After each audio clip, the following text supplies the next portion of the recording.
Good evening, Inspilled Glimmers, and welcome back to another episode. Alexandru, you're live from Las Vegas right now. Yeah, I'm in the United States, the only country where I can have a full soft drink that's bigger than my head. I mean, fair enough. So I take it since you're in Vegas and not in Seattle that you didn't do the DLC this weekend. As I mentioned in previous videos and whatnot, and to many people that asked me if I was going to Seattle, I sadly wasn't able to attend Seattle because of other arrangements that I had taken to go to Las Vegas for the Magic Con. There was Worlds there. There was a big open. We were a big group of people from Quebec City, including people at work at the Mythic store that were going there, and I had made those plans even before they announced the whole DLC system. So I decided to honor my engagements. Still have fun, even though you didn't manage to go? Oh, I had fun with Magic. I didn't win a whole lot. I would have loved being in Seattle. That's what I said. I joked about it on Saturday night. I think I was saying, yeah, I think my misplay was not going to Seattle.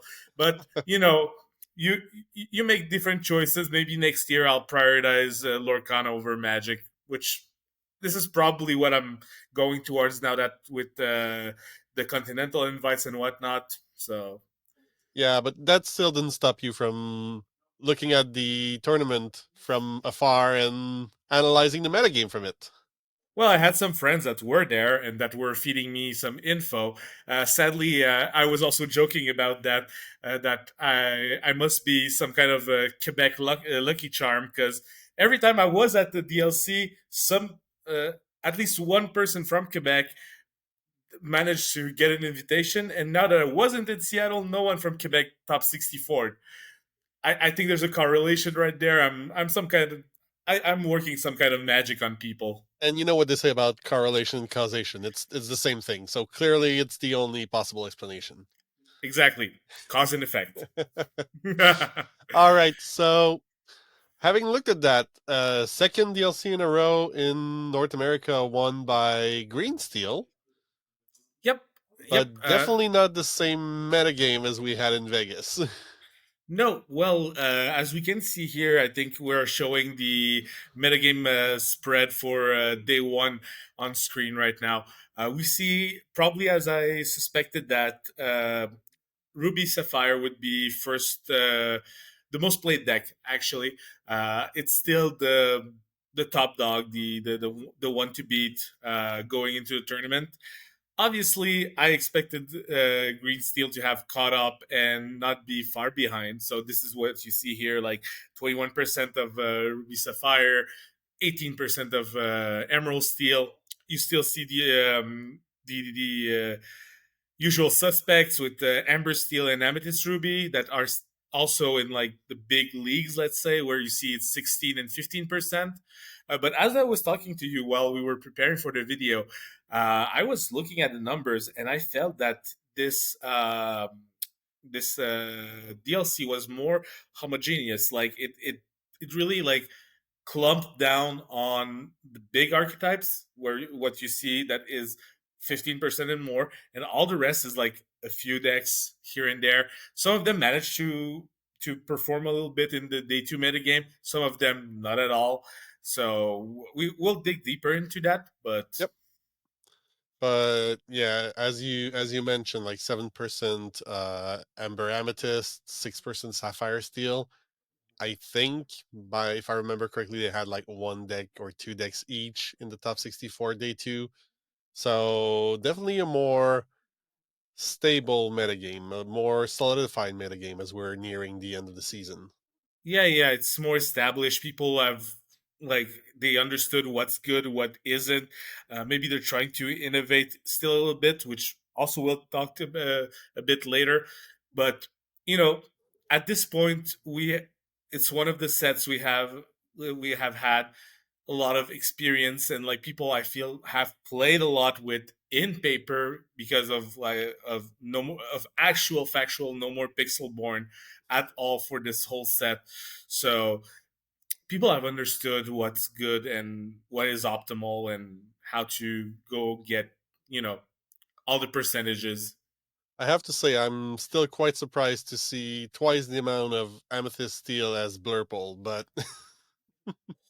Well, I think it's a cheap deck. It's an aggressive deck. People believed in it.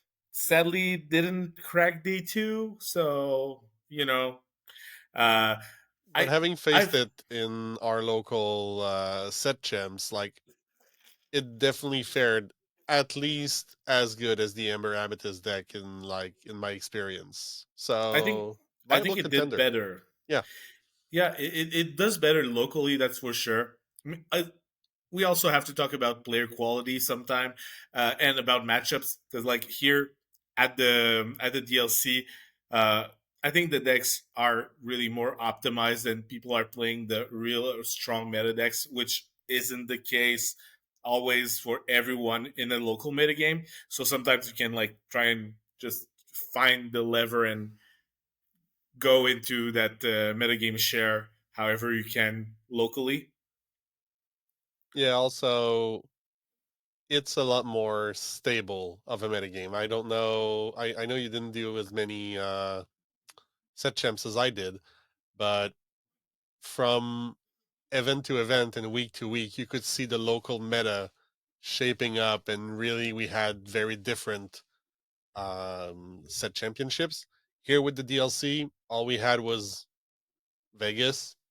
So it was all reactionary to Vegas, people trying to adapt from there mostly. It was either embrace our new green steel overlord or try to beat it. And one of the good ways to beat it, I feel, was still playing Ruby Sapphire. That is still not their greatest matchup. Yep, Ruby Sapphire, and we saw a rise in Ember Steel. Definitely a rise as well when we'll look at the day two share at 17%, and when we'll go a little bit deeper too at the top 16, top 8, top 4, like definitely a better showing than it had in Vegas. Oh yeah, which I think I was telling you while we were preparing for the video. I was like, people were really bold, in my opinion, to be bringing Ember Steel in a metagame that was supposed to be dominated by Ruby Sapphire. The deck has such a bad matchup. Well, I want to say it has a bad matchup in its traditional configuration. Yeah, We will be looking at deck lists, especially the spicier ones, that I can understand how these guys were able to leverage wins against the deck, because people were really innovative. It brings me back to my point from a few videos ago, where I said that people in America like to innovate for the decks they are playing in DLCs, and this has been just like a perfect example of that. yeah. For those So, following on Index, you can see the spice level of the decks, like how far they deviate from the normal list. This tournament definitely had a high spice level overall. A lot oh of yeah. decks stood out from the norm, came out swinging. It's really interesting to look at those deck lists. Hmm. So we might as well just jump in into the Yeah, deck list. I What I want to show first is the deck list from the winner, Luke Goodwin, also known as Wonderland. He's one of Pierre Marc's sailor. Teammate from Labyrinth. Obviously, these guys are really good at the game. I wasn't surprised to see one of them performing really well. Kendall Burdett did really good as well in day one. With he's now known as the uncontested master of Ruby Amethyst. He only plays that tournament after tournament, and he does well with it. You might know him by the handle actual No I'm Not. oh So yes, yes. so yeah, so you see these guys are kind of everywhere. They play a lot of the game and they do it well. So here with Luke's deck, you see that kind of building upon what Zan won with in Vegas. So we see some reactionary action here, some babooms to be complementing on the songs that deal damage. Um, we see kind of some ratios just being played with, uh, but There it's was a still. discussion last tournament about whether or not to include the Tinkerbells. Now they're definitely in this list. That one as well as two coves. Yeah, I think the Tinkerbells are still a very important tool because they're like your top end that really controls the board very well. And this is what you want to be doing with this list. You want to have a way later on in the game to just keep things in check, especially on wider boards with things like Steelsong and whatnot that might just put a lot of body onto the board. Well, you're going to be able to just drop the Tinkerbell and keep them in check with that. And I can't help but notice we were talking about spicier decks, about some very special meta calls. There's one copy in this list of Doc. Yeah, I think I mentioned it before the video. I was like, I feel it's such a strange, such a strange inclusion. And you made a good point saying like, oh, it might be for the mirror, when you just like trade cards, like discard a lot and whatnot. And this is a straight draw too with a body. And I was like, yeah, that's fair. Yeah, like in the discardy meta, like I've been trying to find a way for Duck outside of the Amethyst Steel Shell, but I really think that a body that gives you two cards when he enters, when you're empty-handed in a discard heavy meta, can have some impact. So I'm personally happy to see him in the deck. It's an interesting card, not to say the least. Like I feel it has its purpose and it fits quite well with what the deck wants to do. As you see, everything is very very similar to Zan's list from last DLC. It's just some quantities have been played with. Like there are no there's only three of the we don't talk about Bruno, only three hypnotize, only Only one three Anna. peaks. Yeah, so you see, he had to find space to include the new cards, being Baboom, being Doc. So that's kind of about it. I don't remember Zan's list by heart if he had three muses or only two, but maybe that's one of the spots that went into there. Yeah, But but we're definitely in the tweaking territory here. oh, for sure, it's just optimization, and it's the usual suspect, as I said earlier. So Now, about that matchup, I think they were facing. I'm trying to find it right now. The second. Would you happen to? Oh, there it is. right. So it was a mid range battle in the final against Against Steelsong, Steelsong, yeah. which is definitely like I want to say a traditional ish list. There are definitely choices that have been made here. It's a lot lower to the ground than some choices I've seen in the deck. It's definitely not a set five Steelsong though. Like we see the return of the Queen. We see some Gastons in there. The inclusion of Baloo. Like this is definitely a far cry from what I've seen like more recently on the horizon for Steelsong. Yeah, because people were trying, like in Vegas. I remember people trying to grind with Steel Song. They were trying to play a factual mid range game. You were seeing Cinderella's, which is still my favorite card in the whole game. Like we talked about it in another video. Uh, Cinderella's Tot Hearted, you mean? Stout Hearted, Yes. the big Cindy in Steel. Um, Here you see your curved tops at the Queen commanding authority. I didn't like this card in set four at all. Our team decided to just make way with it when we went to Toronto. I remember we were just so down on the card that its body is not impressive enough uh, in the in a metagame where 5 drops are really pivotal. It's really small. It's easy to just take care of her. Even though it does a lot of work, it's really good on the shift. This is what she's there for, to be It's able to good be on the shift, shifted. and also like you're saying, oh, it's not really good. Like there's a theme between Lawrence and the Queen that you have these two four power characters in a metagame that's defined by Sisu, that's defined by what's her name? Medusa. Medusa, that's the one. And with the muses and all of the other like under the seas out there, this is the kind of strength that can actually navigate this kind of things. Like you can't just ice block her once and Sisu; she's gonna survive that. So I feel like she has her place. I was thinking about including her back in the set gems because of that. Because the current brew of Sisu on Ice that almost doesn't run Be Prepared anymore is having a harder time dealing with her. So I'm not too surprised personally.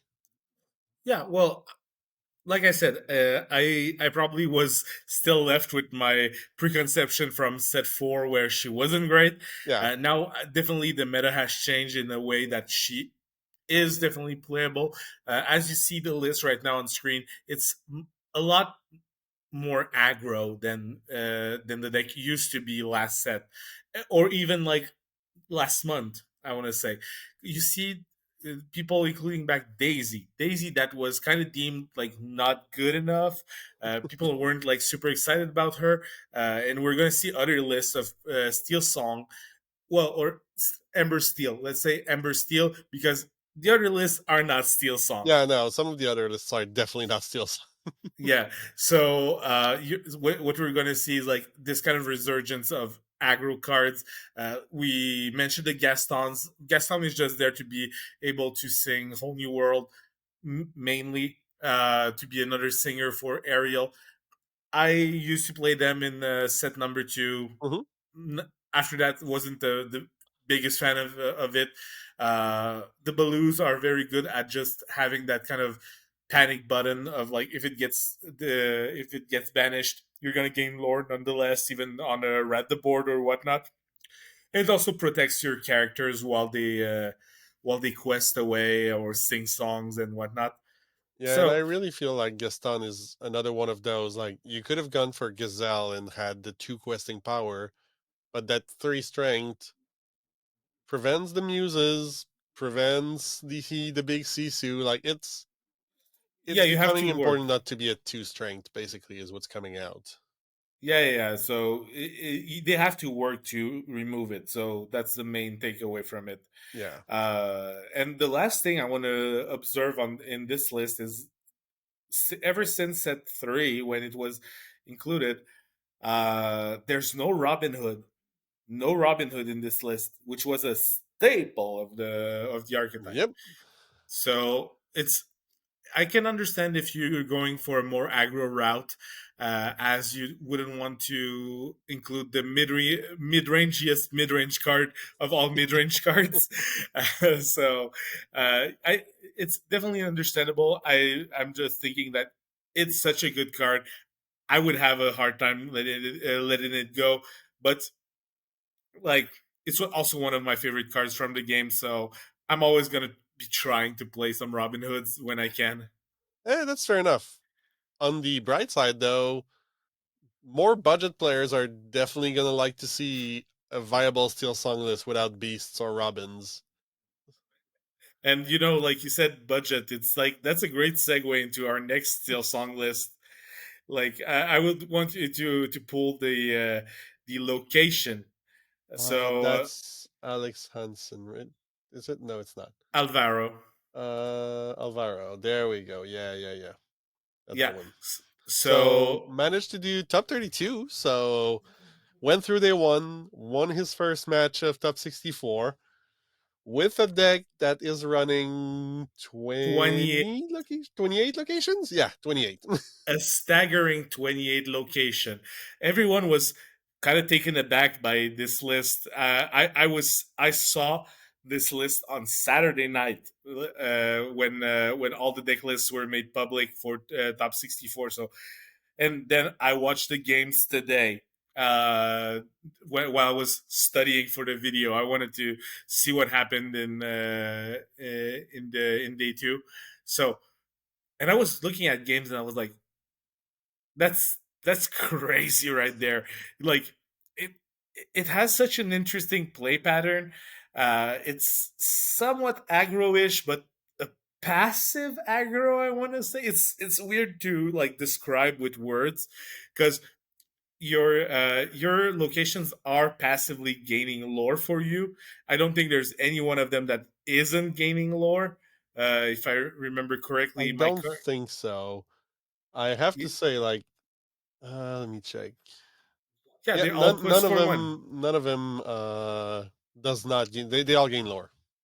Yeah, the all quest for one at the beginning of turn. So for it's a brilliant idea against metagame really wrapped around Ruby Sapphire that has such a hard time dealing with locations I mean, that Ruby when they're gonna Sapphire and Emerald Steel, like both of those decks, have a huge weakness in locations, especially exactly. since the Emerald Steel doesn't run um, You're Welcome. Yeah. So there's really no clean answer in either of those decks for a lot of locations. Yeah, green steel has to jump through hoops where they have to damage their own beast to be able to eat one a turn, but that's what it is. It's gonna eat one every turn at most. When you're gonna play 2 to 3. Oh yeah, and you're seeing Alvaro playing.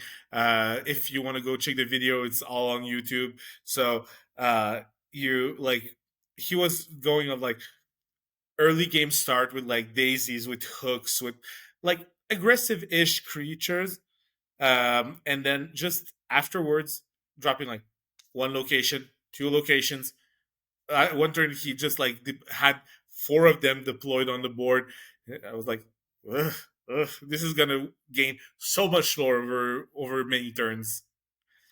Yeah, So that's something you have to contend with because it's inevitable. If you don't deal with them, they're going to be there and they're going to survive CC. They're going to survive, be prepared. And apart from the Bayou and Neverland, they're all over 5 too. So just dropping your big Sisu on turn 6 or turn 5 doesn't even kill a location. yeah, and you also have like John Silver that is a huge threat. Like if I was mentioning having two, three, four locations during over the course of multiple turns, that's also a huge quester that is really hard to challenge. If it quests for like five, if you have four locations with a resist +4, how do you deal with that if you're not like red or blue? Yeah, if you're not basically ice blocking him or Medusaing him, like he's going to Yeah, take over the game by himself. exactly. And it's been a while since we haven't seen things like Let It Go in blue decks and stuff like Yeah, that. no, So they don't feel like they need that right now. yeah. So this is really an interesting list, and it's not expensive. This is like I was reading on Facebook. I think it was a $65 deck or something like that. We can have the info here. Yeah, here We TCG see player says $47. 47. Yeah, so it's just that sometimes they don't count some cards, but Yeah, yeah, yeah. you understand what I'm saying. It's really really budget. I think it's really fun. It I'm pretty sure this deck can be tweaked. This was what he came up for this particular meta game. I'm sure it's easy to tweak it.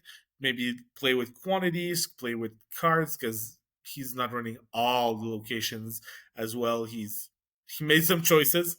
Let's say it like that. So yeah, and what I saw as a game that was really interesting, and that I would I would encourage the viewers to go see if they look at day two of the challenge. Is when he played against another Ember Steel deck, but this one was more aggro. If you can pull this one out, um, Do you know which one it was? uh, uh, don't remember the first name. Last name is Oh, Hernandez. Alvin Hernandez. There we go. Yes, yes, exactly. So here we have a really more aggro version of Amber Steel, and I don't want to call it Steelsong. You see here there are a big total of like 6 songs in there. It's really, really a character based deck. It's a Mufasa deck. You see Mufasa, Betrayed King in there. Uh, so, and it's really aggressive. You see, like, Cinderella is there just to be able to enable those songs early on if you have them in hand. You have Daisy, you have Smee, you have Piglet. Piglet. Yeah, and then you have some really like interesting top end with like Chen Po. You have Mufasa, obviously, that is an enabler for your other bigger stuff because you don't have like the ability to cheese something like a Maleficent dragon as the Mufasa decks in red were doing a few sets ago. Instead, now you want to cheese out maybe a Tinkerbell or a Cinderella or even the big bad Chernabog. Chernabog, yeah. But I have to say, like, it's really interesting how they manage the card draw in a deck like that that doesn't run a whole new world. Like, you have your Rapunzels, sure, that's a given, but they You have your also Beast. slotted in like the Beast, the Tinkerbells that are gonna give you a character when they come down, Mhm. and the Mufasa to cycle through like as he gets banished. And we also see the Lawrence coming back again for that 4 strength, being able to dodge a lot of removal in the format right now. Exactly. What I think is really interesting is that the deck really takes advantage of Mufasa. There is not a lot that feels bad being put onto the board with Mufasa. I remember sometimes with red Mufasa when you were hitting on a 1 drop or maybe like Marigal, the one that deals 3 damage to herself when she comes onto the board. Everything quests were like 2 in this deck almost, like except for like Pete and Chenpo and And small Cinderella, but like yeah, and Tian Po, you're not gonna want to rush into him as he's coming down as a 4/7 bodyguard. If anything, he's gonna protect the rest of your board when he comes down. And like Daisy Duck is still a 4 toughness. Smee is still a 3 power. Like even the smaller targets are not that appealing to attack into. yeah, and your miss rate is so low with let the storm rage on and strength of the raging fire that are use only 6 non-character cards. So yeah, I But think only 12 on Inkable, like that's a lean deck as well. yeah, yeah, yeah, yeah. That's what I I was think looking it's at. Like 12 on Inkable, including 4 that are gonna, well, including 7 that are gonna draw you back a card, basically. exactly. So I think the deck was really interesting. It's also we have to mention it's very fun that we came up with a list. You were just sending me a list one morning where you want to make Mirabelle Madrigal Yep. work because you wanted to play your copy that you won at the set championship, and I was like, and you sent me a red amber list, and I was like, okay, it seems all fine and dandy. What about this list? And I send you back this kind of really aggro list that was kind of adjacent to this list. I Yep. it's and you had some moderate success with it in leagues and It whatnot. was doing fairly okay because the one we built was more of an older style Stitch Stitch Rockstar Rockstar, list yeah, because it also featured the the set champ Stitch Rockstars. It was kind of a 2-for-1, but that level of Ember Steel aggro was definitely working pretty well. And in a list like this one that is running, some Lawrences and some Shienpos and Tinkerbells that are going to resist Ruby Sapphire, like this, I can see this having a lot better performance than the one we brewed just for fun to play our like the shiny cards. Yeah, yeah. Well, we played as a joke, and we were kind of taken aback by how well it worked. We're just like, okay, this is a joke, but it actually wins games, so that's kind of nice. Yeah, I brought Uh, it as a like, okay, I'm gonna play a meme deck, and whenever I'm gonna lose, like it's fine. And then I went like 3-0 and 2-1 on like the two nights I ran it, and I was like, what's going on here? yeah, exactly. So then we can just look at other like usual suspects of the metagame. I don't know if we have like yeah some red purple here. Do you want I the Jonathan Ball one or uh the Michael Major went third? Okay, that's the one I was yeah looking for. yeah Michael Majors, who's an old Magic pro, if I remember correctly. I was kind of following his progress in the tournament during the weekend. Again, I, it kind of strengthens my point that the deck didn't gain much from set five. He's playing exactly two cards from set five, which is one Elsa and one library. And three Finders Keepers. Oh, sure. Sorry, I forgot that this is the new tech. For this is probably the only thing that sets the deck apart. This is a new technology that this is a new technology that Red Purple has found to be combating Green Steel. It's Finders Keepers. Draw three cards for five ink. Simple, elegant. Nothing more to be said about that. Yeah, well, I like. I thought it was kind of an you know I I won't say uninteresting card because like you had friends on your side, that's a song that was drawing you two cards without the loss of tempo, but three cards. It's the fact that green steel, unlike green yellow, isn't attacking your hand quite so aggressively. They're gonna chip away at one card at a time or two if Maybe they have two, an yeah. yeah, if they have an Ursula going or a good sequence. But it's more of like an attrition matchup. So if you just go ahead and draw three, you're kind of happy about that because you kind of protect what you want to be keeping for the next turn. Yep. We also see the return of two Tremaines on top of the Yes, Medusas. yes, So I think dealing with that ward, Prince John dealing with like a few of those pesky, hard to remove Muse. character, yeah, muses. Yeah, so I think this is a concession of like the ward characters in the metagame from both discard decks, which I think is interesting, and I think it's kind of like I want to say free because Medusa is a good card. We know that Medusa is a good card. We also know that Charmaine did her job well back in the day. I see that 2-2 split to be just like kind of natural. Yeah. So I don't have anything much more to say. Oh, what I have to say, which is interesting, is the fact that the deck is only running two Flynns, which is a great card against blue red, but doesn't do much in other matchups sometimes. Doesn't do almost anything against steel in general. It's easily removed by the tools they keep for Diablo, anyways. Mm-hmm. And when you compare it to the other, like lower end of the curve, almost everything draws a card or returns like a character to their hand, or Yeah, helps does the them in some way. bounce, yeah, does the bounce shenanigan and whatnot. Yep. But the Flynn is just a way there to keep blue red in Yeah, respect. Ruby Sapphire Honest, basically. Yeah, because I've seen other lists that were running only one Flynn, two Flynns. So maybe I was overestimating the impact of Ruby Sapphire in those games. Maybe that people are better prepared than I thought they were about it. Even though it's the most played deck, we've seen the metagame breakdown. It's still the most played deck.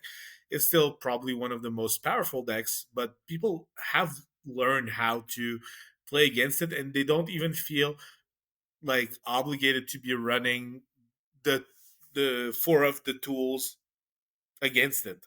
I mean, they're running two Flynns, but they're also running.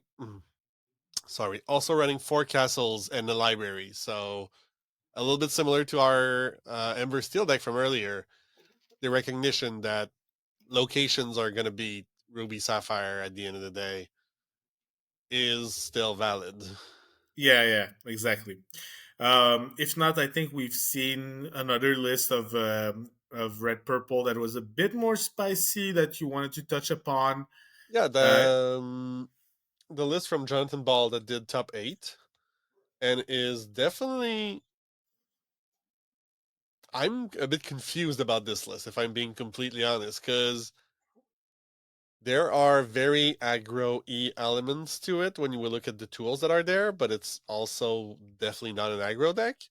So I was genuinely surprised to see this list and to try to figure out what it was targeting, but it did top eight, so clearly it has something right going for it. But the inclusion of the Amethyst Chromicon, of the Gathering Knowledge and Wisdom, the four super goofs in there, and the return of Prince Eric, and on top of that, three copies of a Pirate's Life. Like, this is something completely out of the blue as far as I'm concerned. well, your read about it being more aggro, I would say looks like blue red aggro to me. Uh, this is the list I saw with only one Flynn. Yeah, that's it. Yeah, That's the one. So yeah, it's my understanding is it's not the wildest thing to me right now is that it is not running the whole bounce package. true. Did Only running the goats and the crabs, no rabbit, no fox, no snake in there. Yeah, so they're just assuming, okay, my goats are gonna give me exactly two lore if they don't quest, like one for entering, one for getting destroyed. Maybe I'm gonna quest a bit with them. I'm gonna be doing some huge swings with my locations, with my Prince Eric's that like they're like just come at me, come on, banish me. I'm gonna banish something back, and I'm gonna banish the best thing you have. Um, I mean, that kills a Sisu, right? oh, try, definitely try does. to shift that Sisu. Oh yeah, yeah, yeah. Good luck. I'm like, I'm gonna rat your board. Okay, but I'm gonna rat yours as well. So like I feel it's a lot more aggro than any other list. Super goofs are kind of a cool surprise because they're just gonna come out the top. I want to say out the top. Like they always feel like they're popping out to do some challenging and gaining some lore because the card doesn't gain like it doesn't gain lore by questing. It just want to be challenging once or twice to gain like a bajillion lore. Yeah.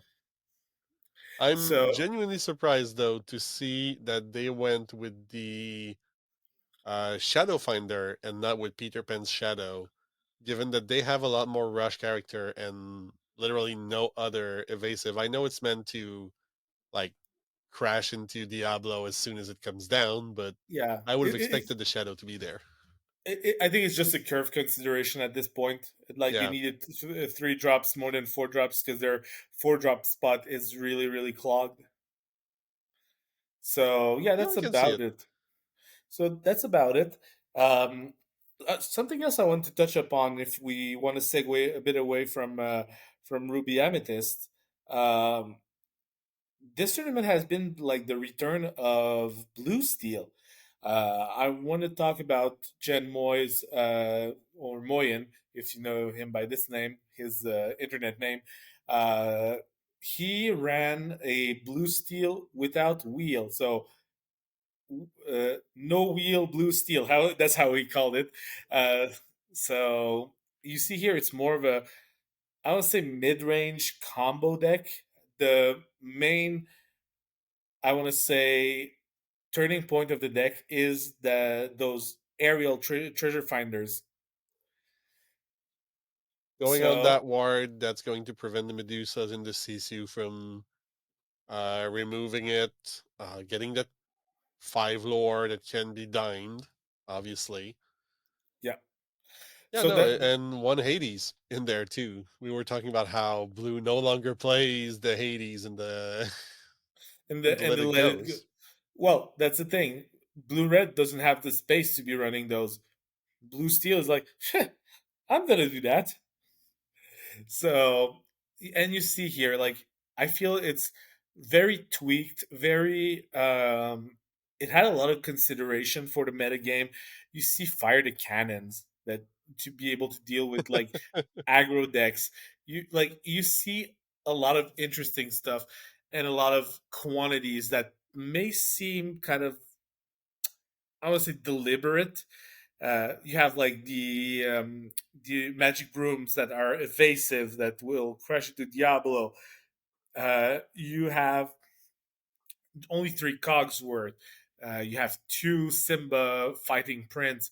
You know, like the quantities seem kind of odd, but I think they're really, really well well balanced. I want to say for I what mean, was there. Sapphire Steel is a toolbox deck in and of itself. It doesn't need to run a ton of each answer because it's gonna go through his deck so fast and go so deep that you're gonna find them when you need them.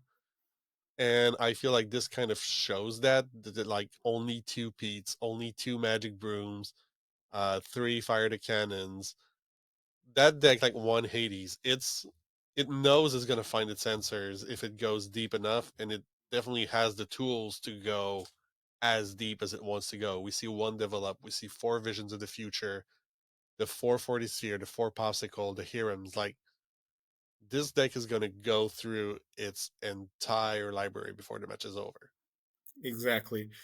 So, I think this is a good thing to see display coming back because I think we've been talking about it a lot on the channel that we didn't believe quite as much in Blue Steel for this set, and now we're proven that yeah, there was actually a build that worked in there because it had been a mainstay since set one. So I feel it's just like kind of the order of things that it comes back into the fold. Yeah, hopefully it does a little bit better. Although with not going into our set review that's going to come, but with the new legendary that was announced today, the Wreck It Ralph, there's definitely value for that blue steel deck down the road. Yeah, I was talking with like Kevin because he's here with me in Vegas. He was like, "Yeah, I feel it's just like not as good as Ariel." I'm like, "You know that it targets like the items and the locations on the other side, right?" He was interesting. Yeah, because like he read as you had to eat Yeah. your own stuff, and I was like, "No, no, you have No, stuff no, to eat on your own chosen. side.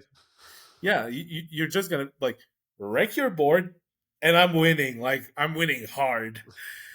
Yeah, so we're definitely gonna be talking about that because like there have been a lot of spoilers. There has been another spoiler on stream in Seattle about it. That another very interesting legendary I feel with the Simba, the Shift Simba.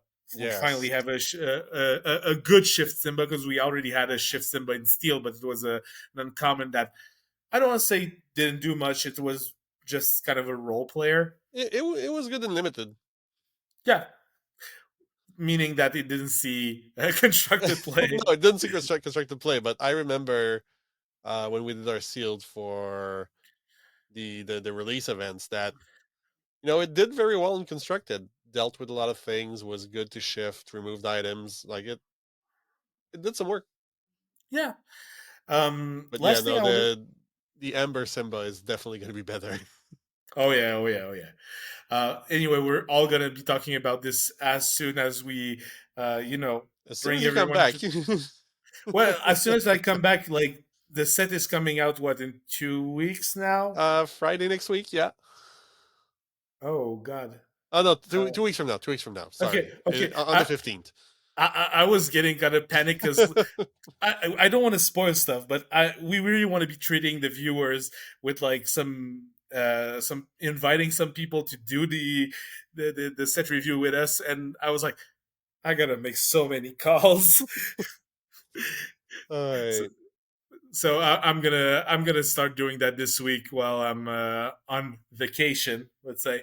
Last thing I want to say about the DLC in Seattle.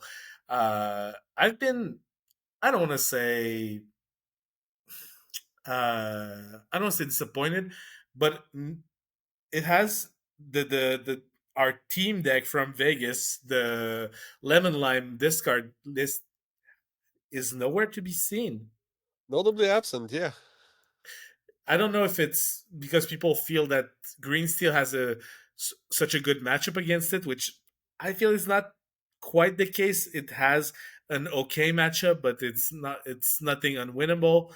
Uh, Maybe it's too difficult to pilot for people to be confident with it in a DLC. Like I know I haven't ran the deck in Vegas because I wasn't confident enough with it, so I cannot blame anyone about it.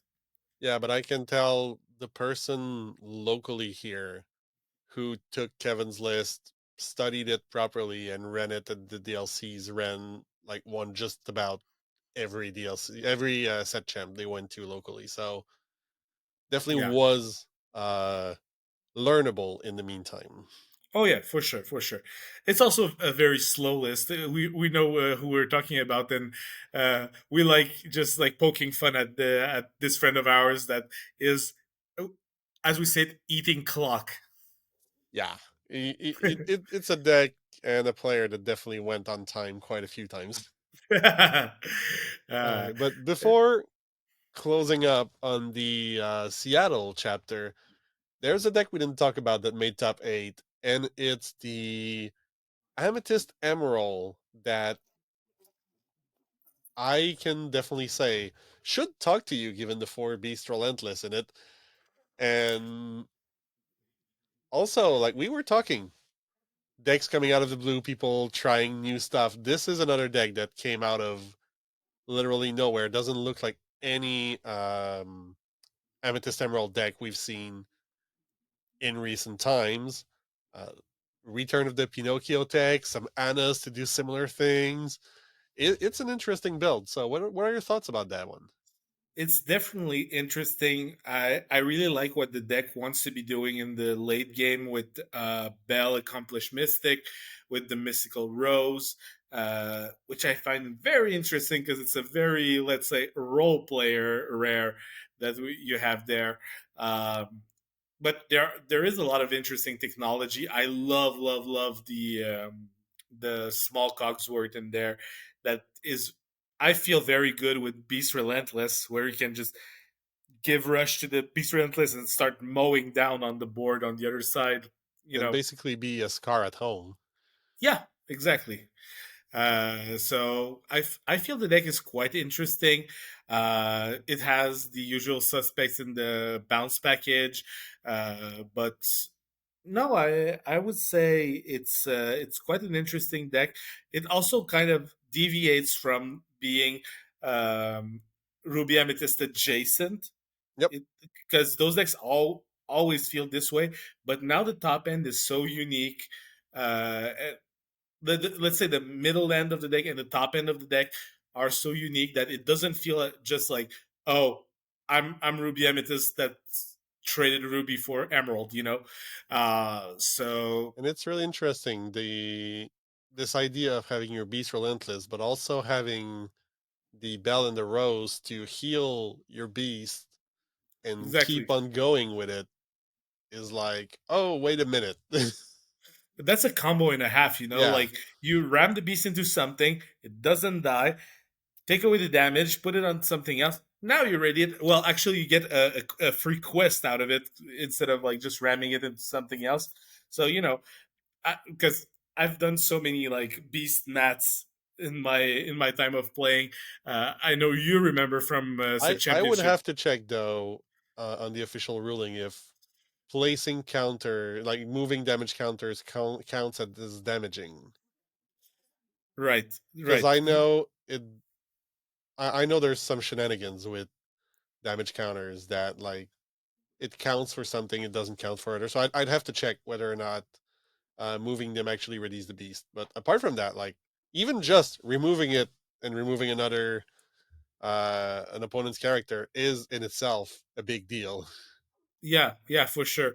And like I said, I was going on like a story tangent there of like doing beast mat because that card is nuts. If you like, I was about to say when we played against each other in set championship, you were on blue red, Yep, and I was just like, and we were in game one. We played, I think it was a 35-minute game one or something like that, and like there was a turn when we had such good boards, and you were like in a position of winning, and I had to clear your board to be able to do to get the win on that game. And I had the Beast Relentless. I had a Big Cindy, if I remember correctly. I think so. Uh, I know you had the Tinkerbell, I think, in your hand that you drew into it No, somewhere. yeah, I had the Tinkerbell in hand to be able to damage your things, to have one more quest, and I had like a string of raging fire also. So, and I cannot retell the whole board state and the whole interaction, but all I can say is at this point I was like I had to think about that turn for a good 2 or 3 minutes. We're talking about eating clock. This is not eating clock. This is actually doing maths that are game relevant. And I was just like, okay, there's a way I navigate this board and I am able to just not die on next turn. Because you had like a Tamatoa and a Maleficent Dragon, at least, Yep. if not more guys than that. I think you had a third guy in there I might have had the just for big Sisu as well. Like in my head, that game was over. You were just trying, and I think you actually managed to go up to 20 on that turn, or I to didn't. stabilize and you win the next turn. But like, yeah, it was that was a crazy turn. I stabilized to 18 and clear your board. Yeah, exactly. Yeah, so that was quite crazy. That card is just so good. I feel that it's always going to be kind of a sleeper. People are not playing enough of that card. I know it's hard to be playing it because it's a 6 drop. It's like it's not good in every situation, but I feel it's a slept on card. Yeah, and I know I'm definitely going to be playing either that deck or the Steelsong deck tomorrow at our one of our local leagues, just to get a feel for them as the season closes down. It's the time of the set when we try on new things, funnier deck, more spicy decks. Yeah, There's no more point in grinding for the sake of grinding, so that's definitely a list that talks to me in sense of, oh, I want to try that. yeah, exactly. And as you said, it's kind of the dawn of the old set, and it's going to be the rise of the new one. A lot of exciting things to come. That we've seen this weekend, that we've seen a few days back, a few weeks back. We're definitely gonna be back with the channel with the review. I know you guys loved it in our last review, so we hope to do as good a job as last time. Hopefully, but I'm not too like we have something really spicy in mind, so stay tuned for that. Thanks for joining us tonight. If you stayed till now and watched the event or just followed this review, let us know like which deck surprised you the most in its performance. Which one would you run if you had to go to a DLC tomorrow? And until then, keep on questing. Keep questing.